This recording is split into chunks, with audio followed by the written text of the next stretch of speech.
Bem-vindos, Revolucionários do Amor, à nossa segunda temporada desse podcast, onde o amor é a tinta e o pincel com as quais pintamos uma nova revolução.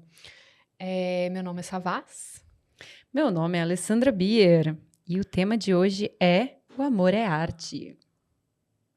E eu sou suspeita para falar sobre esse tema, porque, para quem não sabe, eu passei grande parte da minha vida trabalhando com arte, e a arte salvou a minha vida de maneiras que eu não poderia descrever em palavras, né?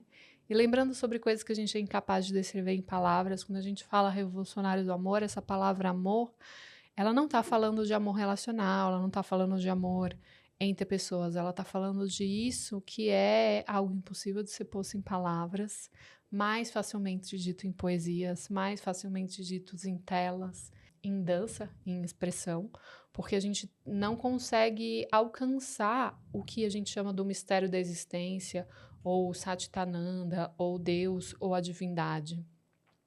Porque isso que é o que tece tudo o que existe, a nossa mente não consegue abarcar, mas o nosso coração pode sentir, né? E se a gente fosse falar, talvez, por que arte, né?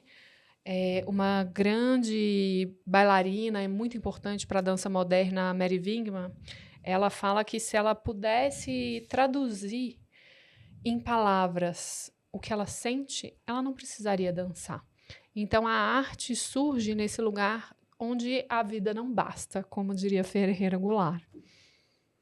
Eu adoro isso, né? Se a vida bastasse, para que teríamos arte? Tem uma citação da autora do livro Comer, Rezar e Amar, Elizabeth Gilbert, que é até engraçado eu trazer ela, porque eu não gostei desse livro. Eu joguei ele da janela do meu apartamento. Mas depois eu vi alguns TEDs com ela e eu fui conhecendo outras nuances do trabalho dela e acabei gostando bastante de algumas coisas que ela traz. E ela fala, um dia você vai olhar para trás e perceber que cada momento de criação era, na verdade, um ato de amor. Para o mundo, para você mesmo, para o que você quer deixar como legado. Então, eu acho que é algo que eu e Sá, a gente tem em comum com relação a... Tanto a como a gente se conecta com a nossa espiritualidade, que é como a gente também se conecta com a arte, que é ver a energia criativa como a energia criadora, como a energia que tudo é, como a energia de expressão, que também é energia sexual. Eu tenho amigues que às vezes comentam, eu queria ser mais criativa que nem você, porque eu invento história de dormir para minha sobrinha. Eu tenho uma série sobre bruxas com a minha sobrinha, que é tudo coisa da minha cabeça. Eu escrevo poesia, eu escrevo música. E, na verdade, eu acho que todos somos artistas. Só que a gente expressa de maneiras diferentes. E também lembrar que, se eu não fizer uma crítica ao capitalismo, não sou eu. É um alienígena. O mundo capitalista, ele não incentiva esse lado nosso, né? Quem é que não cresceu ouvindo que artista passa fome? Um mundo que não valoriza, até certo ponto, né? Principalmente viver de cultura no Brasil é muito difícil, mas que o capitalismo ele não prioriza nem o amor, nem a arte. Porque esses não são valores que estão alinhados com produtividade, com eficiência, com lucro, que são esses valores que no capitalismo acabam governando a nossa vida. Então, num outro episódio aqui, eu falei sobre Alan Watts, que é um autor, um filósofo britânico, e ele falava que a vida não é uma corrida, a vida é mais como uma dança, ou como uma música. O propósito é a expressão. E daí eu faço um outro gancho, para variar, eu abrindo várias abas no computador, que é a conexão com o livro A Busca pelo Significado. Ai, gente, Viktor Frankl, o nome do autor. Depois, qualquer coisa, se estiver errado o nome, eu corrijo na descrição. Ele teve uma experiência em campo de concentração e ele fala sobre a busca por significado do homem é o fato de que cada pessoa vai dar o seu significado. Então, não é que existe um significado. A vida tem um significado. E muitas das religiões que são extremamente dogmáticas, elas querem te dar isso. O significado da vida é você poder ir para o céu, né? É você fazer o que é bom, dentro de um conceito muito limitado do que é bom, para alcançar o amor de Deus. E dentro dessa pesquisa dele, em centros de concentração, em campos de concentração, ele percebe que cada pessoa atribui um significado diferente à sua vida. E o significado que você atribui é o que faz você resistir a um lugar, a uma situação de tanta violência? Você abriu muitas abas, eu vou tentar caçar elas uma por uma. Obrigada. Fecha todas as tangentes. A primeira aba que você abriu, que é de um livro que mais você se autocriticou, é um livro bem tocante, que é Comer, Rezar e Amar. Eu tenho uma crítica ferrenha ao filme, né? O filme é bem difícil. Mas eu queria dizer que esse livro, a autora já disse algumas vezes que ele só existe por causa de uma outra autora chamada Julia Cameron. A Julia Cameron, ela tem um livro que se chama O Caminho do Artista. O Caminho do Artista, obrigada. Onde ela fala que a criatividade é a maneira com que nós recuperamos a nossa conexão com a nossa essência do amor. Quando a gente está criando, a gente está conectado com uma fonte, com a fonte da criação, né? Que estar em criação é estar conectado com essa fonte. E isso tem uma relação direta com o Tantra clássico, que é uma filosofia espiritual não dual. Quando eu falo filosofia espiritual não dual, significa que não é uma filosofia espiritual, como a Alessandra diz, que você vai para o céu e que tem um inferno, de que existe algo certo e existe algo errado. A filosofia espiritual são convites, existem convites para você experimentar uma intimidade maior com isso que a gente está falando nesse episódio como arte. E como em vários episódios a gente trouxe outras perspectivas, né?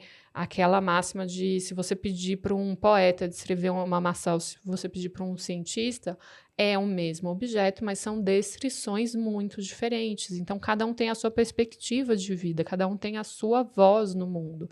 E a Alessandra trouxe essa questão do capitalismo. É muito importante deixar claro que o interesse do capitalismo não é que você seja criativo. O interesse do capitalismo não é que você entre no estado de criação, porque o estado de criação está relacionado com uma sensação de completude, com uma sensação de você se sentir completo em você mesmo. O capitalismo quer que você seja um consumidor. Um consumidor, ele é, por definição, algo que o falta. Então, se falta algo na minha vida o tempo inteiro, se eu me sinto incompleto o tempo inteiro, eu não sou sujeito em mim mesmo. Quando eu me torno sujeito em mim mesma, o capitalismo se funde como um todo. Por isso que eu dou aula para vocês se tornarem sujeitos em si mesmo, porque eu tenho um grande plano de dar suporte para o capitalismo ruim, né? Esse meu plano original. De uma forma bem artística. Porque se conectar com a arte é se conectar com essa sensação de estar no fluxo da existência, sabe? De estar realmente... Ser sujeito é ser criativo, é estar em contato com essas energias. Sem contar, outra coisa que o capitalismo não gosta é do ócio. E eu não sei se você já ouviu essa palavra, porque a gente conhece bem a palavra preguiça. Mas uma outra forma de falar isso é o ócio, que é a expressão mais conhecida, é o ócio criativo. E você precisa desse espaço de vazio para a criação, para ter momentos de inspiração. O livro da Julia Cameron fala muito sobre isso, O Caminho do Artista. De você se levar num encontro e se nutrir de algo que seja só para você, que não tenha um propósito, que não tenha um objetivo, que não seja produtivo ou eficiente. E de você ter esses momentos de pausa. Eu percebo no meu próprio processo criativo quantas vezes eles surgem quando eu estou ocupando esse espaço de pausa, né? Quando eu estou caminhando sem nenhuma razão, não tentando chegar em algum lugar. E eu sou tocada por esse ócio criativo. É importante dizer desse ócio que ele não tem uma utilidade, né? E citando aí o Ayrton Krenak, a vida não é útil, gente. A vida não é uma utilidade que você tem que ficar buscando um propósito para você. Isso é só mais uma desculpa do capitalismo para você se sentir incapaz, sabe? Se conectar com quem você é, não é conectar com uma corrida, num checklist do sucesso. É se conectar que, às vezes, respirar, tomar um café, sair para jantar com você mesmo e, sei lá, dar nome para as nuvens ou ver figuras nas nuvens é tão criativo ou tão fundamental para a sua saúde mental, para a sua saúde emocional e até mesmo espiritual, como pintar uma tela, né? E é importante dizer, quando a gente fala de arte, a gente vive numa sociedade que foi colonizada, né? Somos colônia, e o nosso conceito de arte, ele é um conceito europeu. Então, se você para uma pessoa na rua e pergunta assim, me sinto um pintor, muito dificilmente ele vai citar um pintor que não seja europeu. Ou me cita um compositor, muito dificilmente ele não vai citar um compositor que não seja europeu. Então, esse eurocentrismo de achar que a arte é o que está na moldura é uma convenção, Muitas vezes, muitas vezes não, na maioria da vida nossa como sociedade, a gente valoriza muito mais, por exemplo, o balé clássico do que a capoeira.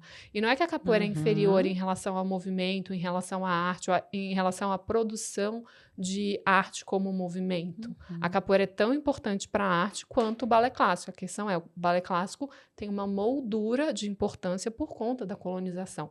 E é muito importante a gente rever esses conceitos de arte que nos são dados dentro da faculdade de arte.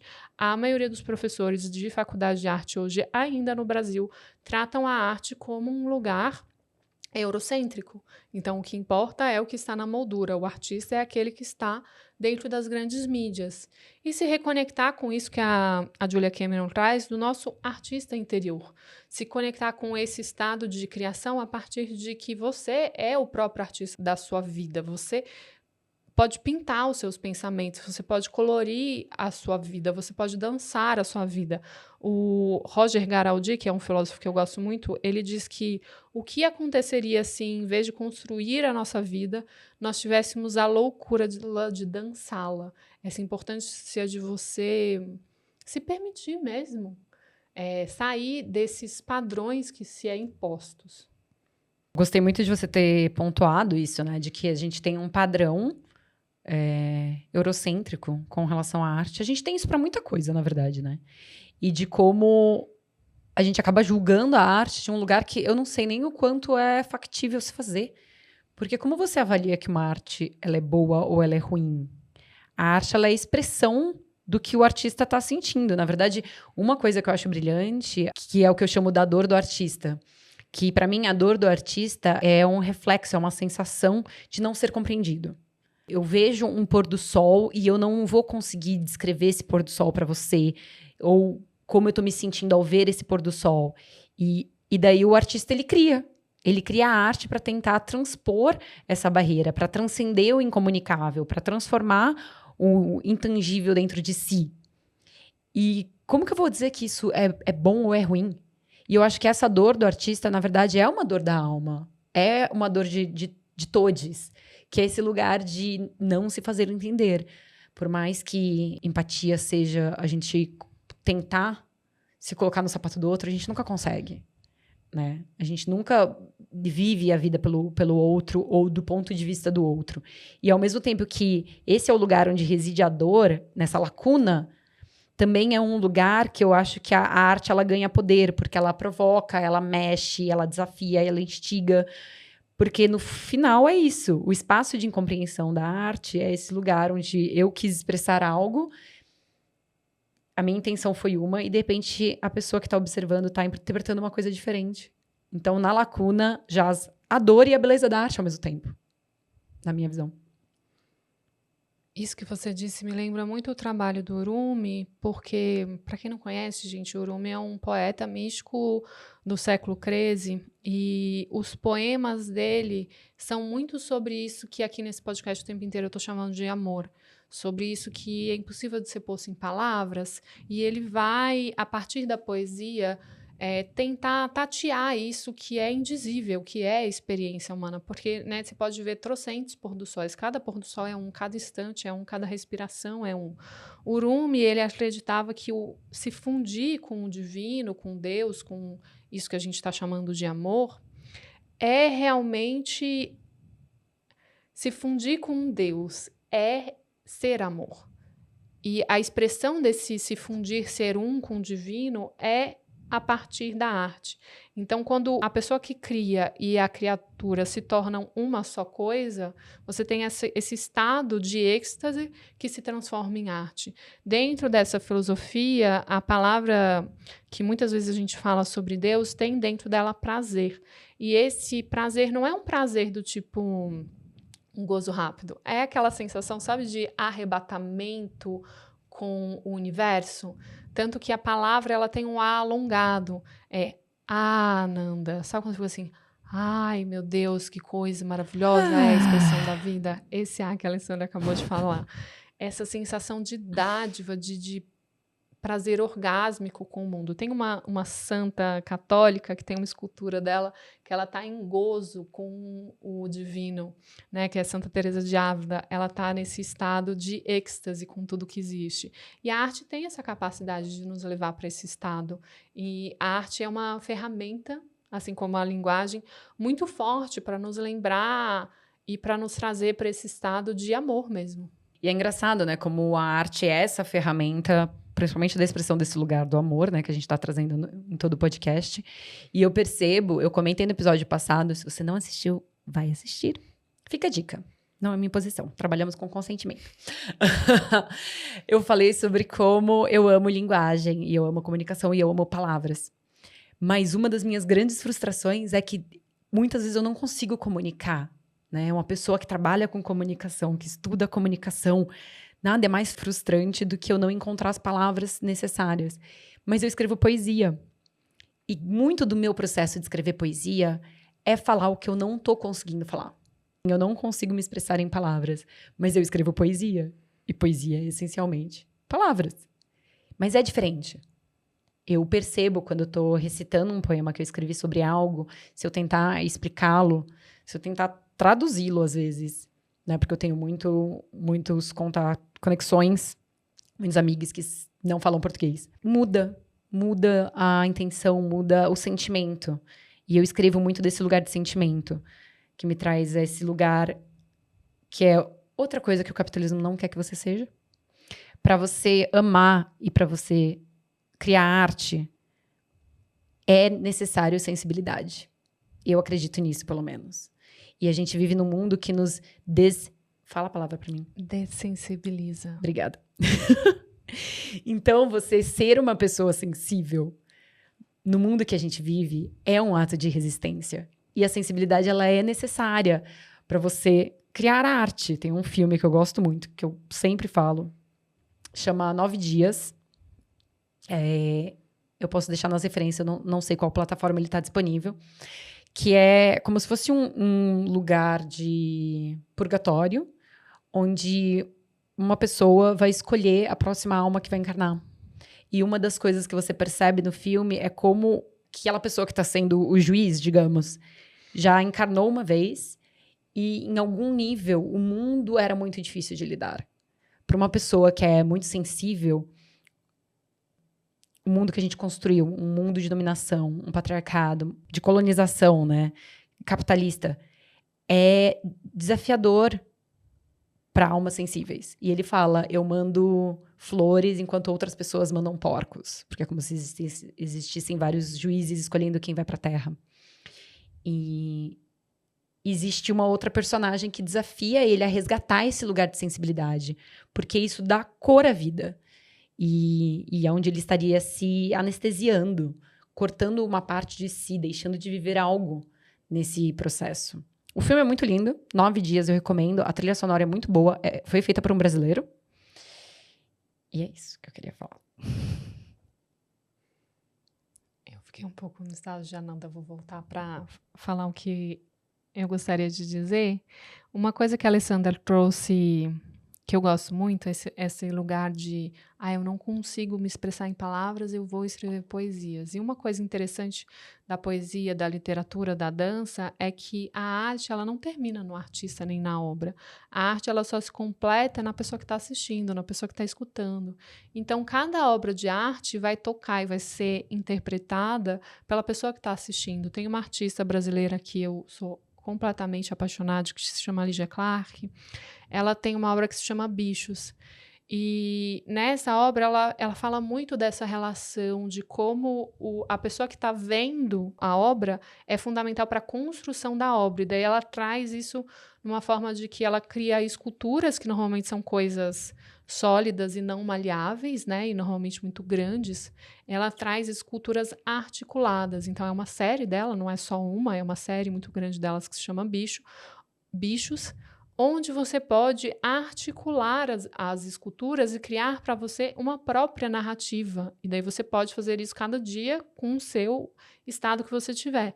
E daí ela está trazendo para a gente a importância de como a pessoa que está assistindo a obra é fundamental para a construção da história dessa obra, porque a obra de um artista não termina nele. A obra de um artista, ela tem infinitas possibilidades de leitura de acordo com cada uma das pessoas que foi ler. A gente foi ontem numa exposição muito linda no Sesc, não sei se quando a gente lançar o podcast ela ainda vai estar, mas a gente viu no Sesc Pompeia a exposição de Um Defeito de Cor, que é um livro, né? Uma literatura. Ela foi traga para vários artistas de várias potências e de várias expressões artísticas. Tinha um áudio, tinha a curadoria, tinha vários tipos de expressão lendo essa história e trazendo essa história para um lugar palpável dentro das artes plásticas, principalmente. Então, essa possibilidade de você desdobrar, né, esse mundo de infinitas possibilidades a partir da arte. Sim, muito boa essa exposição. E essa exposição também nos lembra que, assim como o amor é política, a arte também é política. Mas eu queria pegar um outro fio que você lançou, que é a arte não termina no artista. E eu acho que, em algum nível, a arte, assim como o amor, não termina nunca, né? Eu tenho muito essa dificuldade quando eu estou escrevendo de finalizar um poema. E eu sinto que como a arte é muito uma representação da nossa essência, uma representação da nossa vida, uma representação daquilo que eu e você temos como linguagem na espiritualidade, ela está sempre mudando. Então, dentro disso, a arte não se finda. Eu adoro as obras que parecem que não tem fim. Tanto uma pintura que parece que se movimenta, né? O Van Gogh, por exemplo, ou filmes ou músicas que te deixam num lugar onde você fica assim, calma, o que ia acontecer depois? E que também conta uma história. Eu acho legal a gente falar sobre isso. A arte, ela tá contando uma história. Ela tem um personagem, ela tem uma trajetória.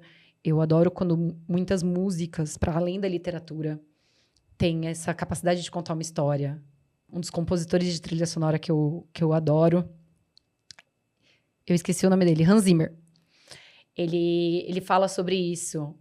Ele pega um filme, e daí tem o personagem, e daí ele vai entender quais são as dores do personagem, quais são, né, as características, as armadilhas, e qual é a trajetória, né, a jornada do herói, no caso, que ele vai passar. E a trilha sonora do filme, ele tá contando essa história, através de sons.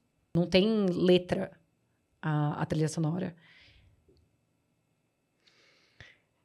Falando de histórias, é importante lembrar que existe sempre o perigo de uma história só, por assim dizer, para citar um TED muito famoso e um livro muito famoso de uma autora nigeriana que fala sobre como é perigoso a gente só ter uma história.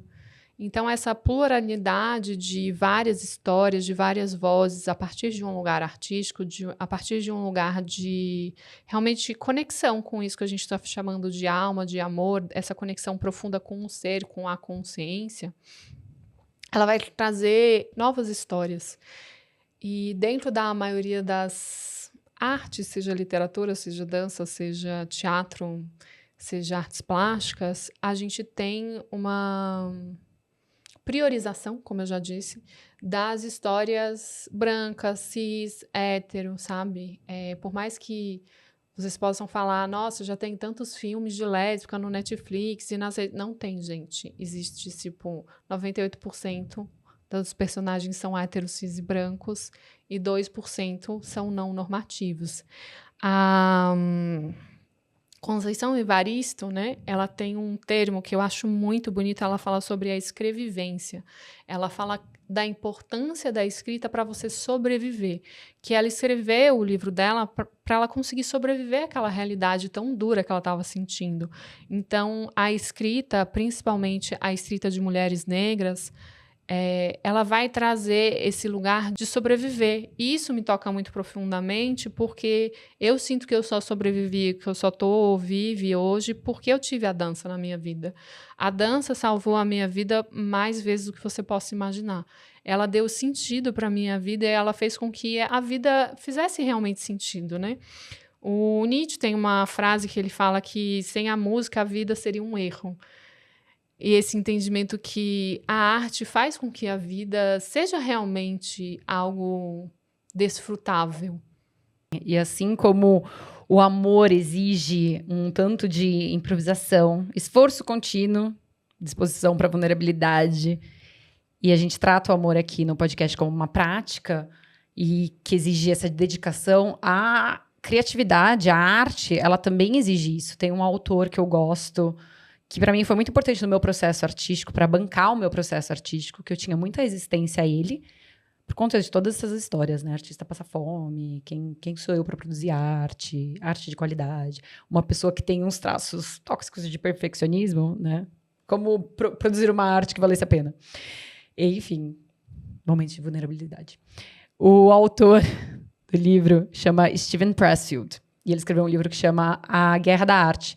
Eu sempre erro e falo Arte da Guerra, e esse livro é outro, gente. E ele fala muito sobre a resistência como uma força invisível, que ele chama. E eu quero fazer esse paralelo da resistência que o Steven Pressfield fala no livro, que ele trata como uma força invisível, e das resistências que a gente tem ao amor no mundo capitalista. Então, ele vai falar, por exemplo, a resistência não pode ser vista, tocada, ouvida ou cheirada, mas pode ser sentida. Nós a experimentamos como um campo de força que impede a nossa ação. Seu objetivo é nos impedir de fazer o nosso trabalho. E quando ele fala aqui de trabalho, ele fala do trabalho de alma, ele fala sobre essa música que toca no seu coração e que talvez você morra sem ninguém ter ouvido ela. E, para mim, o amor, ele tá nesse lugar também de enfrentar essas resistências, porque a gente vive num mundo onde a resistência, né, do patriarcado, capitalismo, que a gente critica em todo episódio, ele é um mundo estruturado pelo medo, pelo egoísmo, pelo individualismo, pela opressão. E tanto a arte quanto o amor vai desafiar. Nesse pensamento que a gente está trazendo da arte, é uma arte que te dá suporte para você se conectar com isso que a gente está chamando de amor, né? Isso que é impossível de ser posto em palavras. E no momento que você se funde com isso e entra num estado de êxtase, e aí você produz essas, você pode dizer obras, você pode dizer experiências ou vivências artísticas, você realmente sente essa morte da sua identidade, porque você está realmente fundido com isso que a gente chama de amor. Você entra num fluxo. Eu tenho várias poesias, muito dessa época que eu trabalhava com dança, que eu dizia que o meu único desejo era ser apenas a dança. Deixar de ser eu e ser apenas a dança. E esse desejo profundo que a gente tem de se fundir com isso que é muito além das palavras, né? E eu lembrei, ouvindo você falar isso, tem um ator, Ethan Hawke, que ele tem um TED, eu vou deixar aqui nas referências porque eu não vou lembrar o nome do TED, e ele fala muito sobre, a gente não pensa diariamente em arte, falando de forma geral, né, da população de forma geral, mas que muitas vezes, quando você perde um ente querido, quando você vivencia um processo que é imensurável, é intangível, é impossível de colocar em palavras, daí a gente lembra. Daí a gente encontra acolhimento, a gente encontra apoio em um poema, em uma música. E o poder de transformação da arte, né? Assim como o poder de transformação do amor. A gente lembra de frases de filmes que nos marcaram, a gente lembra música que a gente ouvia quando a gente tinha 14 anos, a gente lembra a letra de todas. Mas a gente não lembra de algumas coisas importantes que nossos professores de física, química ensinaram. Porque é isso, a arte, ela conecta muito com as nossas emoções. Ela conversa com as nossas emoções. Né? A gente foi na exposição ontem, eu chorei na exposição. Eu chorei vendo o filme que eu recomendei. Eu choro bastante, na verdade. Mas é isso, do lugar onde a arte nos toca. Eu me sinto tocada pela emoção da arte. E a Lisandra trouxe uma fala bem vulnerável que eu vejo também em todos os meus alunos quando eu começo a fazer propostas do tipo, vamos escrever uma carta para sua centelha divina, qualquer proposta que tenha canetinha, lápis de colorir, como existe uma barreira muito grande nesse lugar. Mas eu não sou um Picasso, ou eu não sou um Botticelli, ou eu não sou Isadora Duncan. Não é sobre ser outra pessoa, é como você se conecta com quem você é. E não é o tamanho da arte que importa, é o processo de fazer a arte, né? A Anísia da Silveira, para quem não conhece, gente, eu sou muito fã dessa pessoa. Anísia da Silveira é uma brasileira que só de pensar nela me emociona muito. Ela é médica, nordestina, e como mulher, né? Claramente ela foi jogada para o lugar onde nenhum médico queria trabalhar. Então, ela começou a trabalhar no que a gente chamava antigamente de manicômio. E ela já estava estudando há muito tempo, né, como psiquiatra. O processo de entendimento do que é a loucura, ela inclusive trocou cartas com Jung, e nessas cartas com Jung, ela foi percebendo que existia uma certa lógica dentro da loucura e que cada louco tinha uma certa estrutura da sua psique e que ela podia expressar isso a partir da arte. Para quem nunca foi no Rio de Janeiro, tem um museu de imagens do inconsciente que a Anísia da Silveira criou junto com seus pacientes, que ela incentivou a fazer esse processo de trazer para o papel essas imagens que são postas no inconsciente. E ela tem uma frase que para mim faz muito sentido, que ela diz que o louco é uma pessoa que vai para esse inconsciente, ele se mergulha em si mesmo, ele se perde. O artista é uma pessoa que mergulha nesse grande universo e ele volta com algo. Uhum. E esse algo que ele traz pode ser importante para ele mesmo. Já é válido. Ninguém precisa construir uma outra Capela Sistina, ninguém precisa construir uma outra Camille Claudel. Camille Claudel é importante porque ela é Camille Claudel. Quem é a sua arte, sabe? As pessoas elas ficam muito procurando o propósito como se você precisasse ser muito importante. O Ram Dass, que é um professor que a Alessandra adora, que ela já citou aqui várias vezes, que é um grande mestre espiritual, ele tem um filme que ele fala a importância de você lembrar que você pode ser ninguém, sabe? Você não precisa ser alguém. Você precisa ser você. E ser você é ser amor, é ser consciência amorosa, como ele mesmo diz. Quem tá nos ouvindo não tá me vendo fazendo carinha de tá falando do Ram Dass. Esse documentário é muito bom, chama Becoming Nobody, Se Tornando Ninguém. Recomendo. A gente coloca nas referências. Excelente você ter trazido isso. Eu também queria trazer que tem um filme da Nice com aquela atriz famosa. Glória Pires. Eu ia falar Regina Duarte, eu ia errar muito feio. Também recomendamos, assista. É muito bom o filme, ela tá muito bem no papel. Muito. Inclusive, foi no mesmo ano que ela fez Flores Raras, que é um filme lésbico que também recomendo com ela. E quem tiver a oportunidade de ir no Rio de Janeiro conhecer o museu dela, saber mais a história dela, é realmente tocante. E eu queria seguir nessa tangente que você trouxe de reforçar quem está nos ouvindo e fica já de tesão de casa, praticar essa expressão artística sua, né? Eu não sou artista. Eu estava fazendo um clube do livro com a minha mãe sobre o caminho do artista. E minha mãe falava muito isso. Toda vez que ela trazia alguma das tarefas, também recomendamos fazer as tarefas do livro. Esse livro ele é um processo criativo, ele é quase um curso em si, o caminho do artista. E tentar sair do seu próprio caminho, sair da sua frente, né? O Steven Pressfield, quando ele fala das existências, ele fala sobre isso, sobre a procrastinação, sobre a falta de disciplina, sobre a falta de comprometimento, a falta de compromisso consigo, com essa expressão de si. Lembrando que a arte, ela não é um destino, assim como o amor, ela é um processo. É uma forma da gente explorar a nossa humanidade, é uma forma de explorar o que nos conecta, o que nos aproxima, e não precisa ser, entre aspas, boa. Não é esse o propósito. E dessa visão também, a arte é extremamente anticapitalista. Porque ela não precisa ter um propósito, ela não precisa ser boa. Se conecte com a sua criança interior, que faz as coisas só porque quer fazer. E esse lugar do não ser boa, né? Ser boa pra quem? É boa pra quem? Teve um gancho que você falou, além desse do excesso de perfeccionismo, que é um dos que impede muito as pessoas de se expressarem, de colocarem no papel qualquer coisa, né? É muito importante você começar a escrever para você mesmo, né? Fazer esse processo de escrevivência. Eu vou escrever para sobreviver, né? Clarice Lispector, para quem já leu, fala muito dessa importância de eu escrevo para que eu possa sobreviver. Né, para quem não conhece os livros dela, também super recomendo.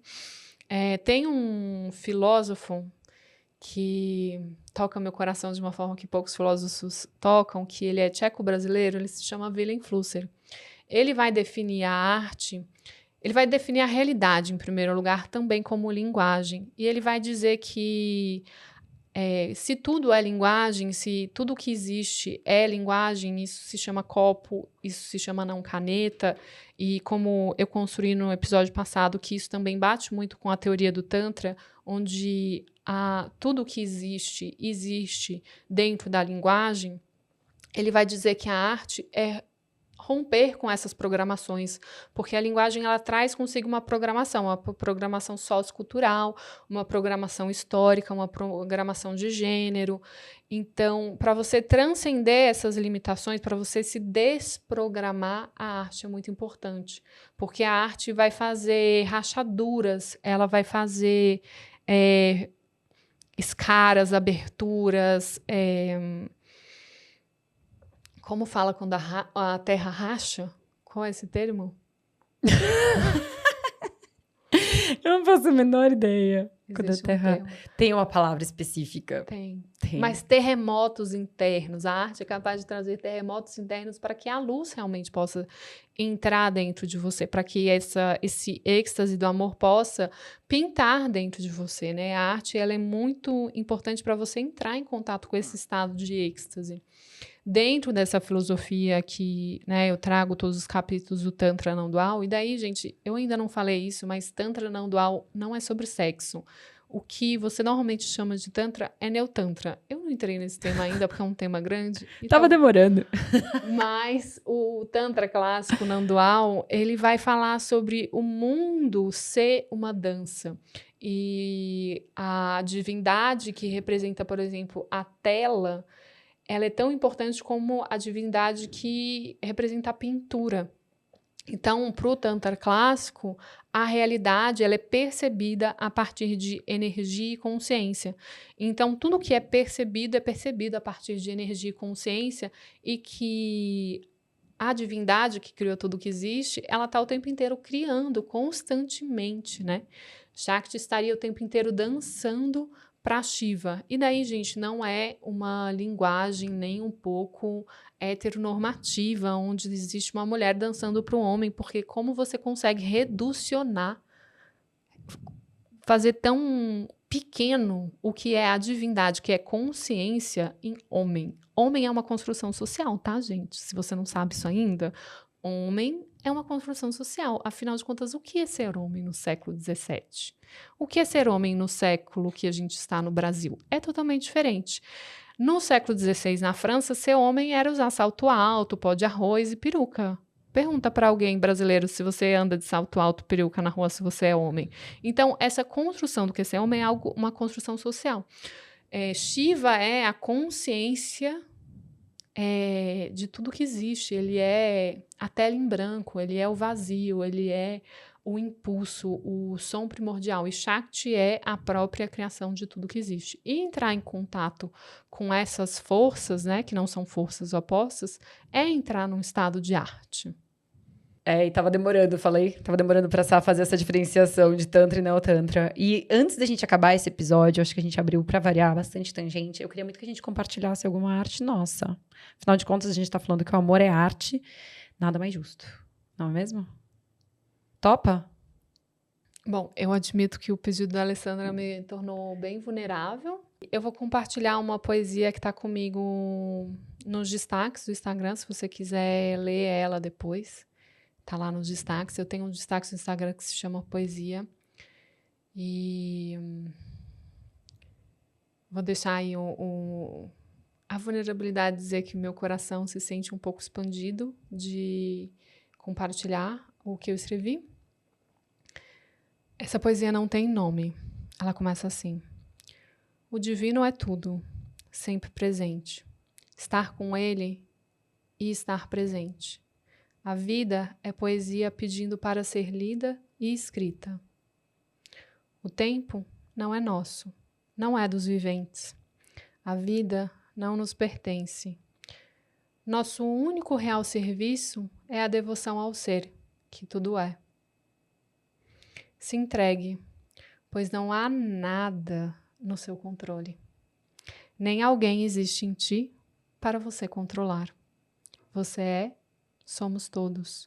O amor se revelando em tudo. Se entregue à sua própria presença, que tudo é. Que lindo!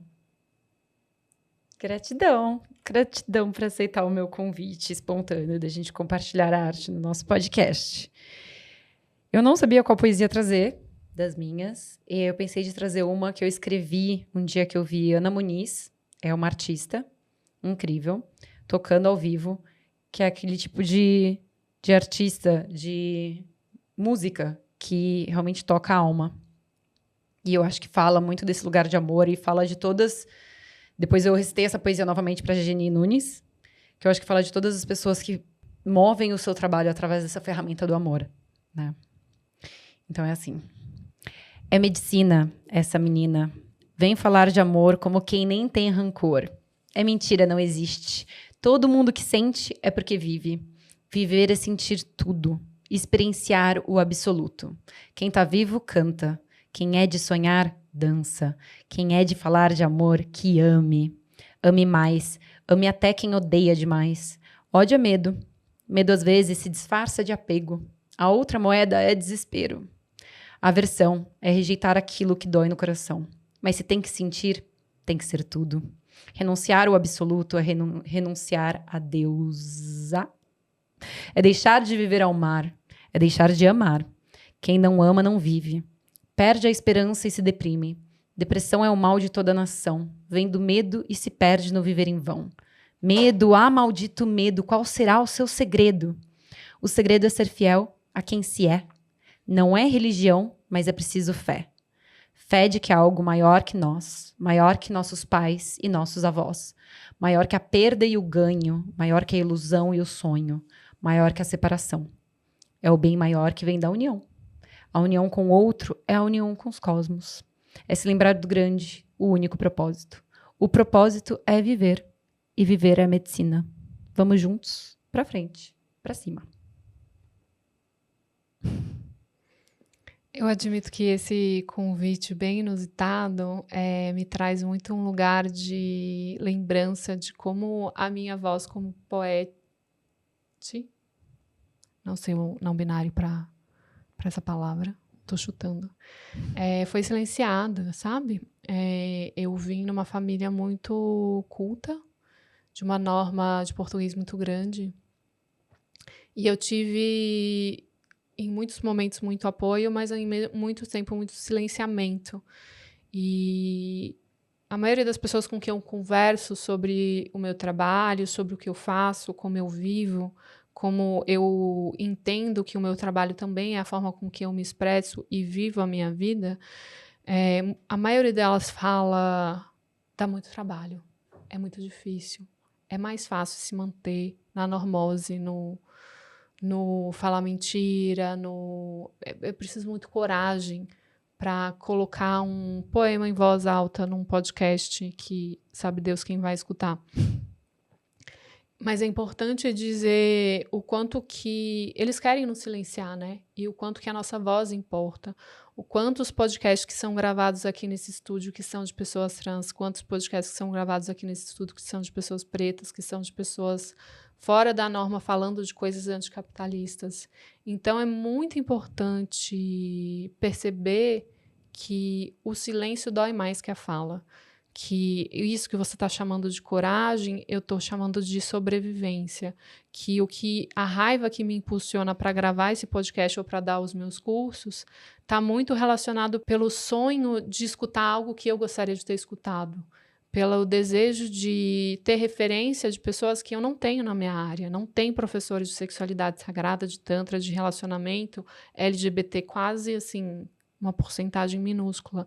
Existe uma fala muito grande heteronormativa dentro do ensino do dito Tantra, e é muito importante colocar a sua voz à tapa. E eu sei que exige coragem, mas viver exige coragem, né? E eu vou finalizar, como sempre, com Audre Lorde, depois dessa minha fala, porque não vai ter um episódio desse podcast que eu não vou tentar citá-la, porque é uma pessoa que me inspira muito. Audre Lorde é escritora, lésbica, negra, mãe, e ela diz que a poesia não é luxo, é uma necessidade vital da nossa existência. Ela forma a qualidade da luz pela qual examinamos a nossa vida. Lindo demais. E queria trazer também, Van Gogh dizia que nada é mais verdadeiramente artístico do que amar as pessoas. E assim como a arte demanda coragem, né, de compartilhar a nossa poesia aqui no podcast, o amor, ele também demanda coragem. É um trabalho contínuo. Ele quer esforço contra as forças que tentam nos impedir de sentir e de expressar a nossa verdade. E o importante é não desistir. E assim a gente fica nesse episódio. Compartilha com a gente como você se sentiu, o que você pensou, qual é a forma que o amor é arte na sua vida, como você se expressa artisticamente. Ou quais as formas que te emuralham de não se expressar? Quais são os veículos que você utiliza o tempo inteiro para te anestesiar da sua hipersensibilidade? Quais são os momentos na sua vida que a sua hipersensibilidade ou que a sua sensibilidade foi atacada? Quais os momentos que você se apagou, que você não brilhou, que você não percebeu que a luz que brilha a partir de você, que é quem você verdadeiramente é, o mistério da existência, não pôde se expressar? A gente fica por aqui. Até a próxima. Beijo!